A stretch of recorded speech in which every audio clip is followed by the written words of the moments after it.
باتیں کرنے والے جوتے۔ ایک دن ایک چھوٹے لڑکے تیمی نے اپنے کمرے میں ایک جوڑا چمکدار نیا جوتا پایا۔ وہ روشن سرخ رنگ کے تھے اور ان پر چمکدار اسپارکلیز تھے، اور تیمی نے فوراً انہیں پسند کر لیا۔ واہ، یہ جوتے کتنے شاندار ہیں، تیمی نے جوش میں آ کر کہا۔ لیکن جیسے ہی اس نے وہ جوتے پہنے، ایک عجیب سی بات ہوئی۔ جوتے بات کرنے لگے۔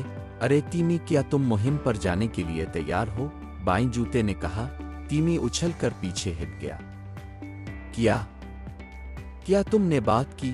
یقیناً ہم بات کرتے ہیں، دائیں جوتے نے کہا۔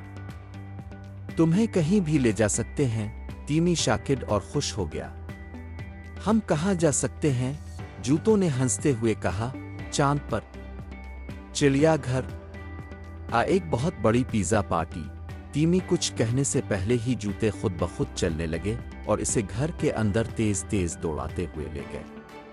وہ سیڑھیاں چڑھتے، صوفے کے اوپر سے چھلانگ لگاتے اور یہاں تک کہ کچن کے فرش پر بھی گئے۔ واہ، تھوڑا آہستہ، تیمی ہنستے ہوئے بولا اور جوتوں کو پکڑے رکھا۔ فرکرایا۔ وہ اس کی ماں کے پاس سے بھی تیز گزرے، جو یہ سوچ رہی تھی کہ تیمی کو ایک طوفان نے آ کر پکڑ لیا ہے۔ آخرکار جوتے رک گئے اور تیمی چکرا کر لیکن ہنستے ہوئے بولا، یہ سب سے بہترین مہم تھی۔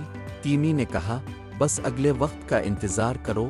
جوتوں نے آنکھ ماری، ہمارے پاس ابھی بہت ساری مزید مزیدار مہمات ہیں۔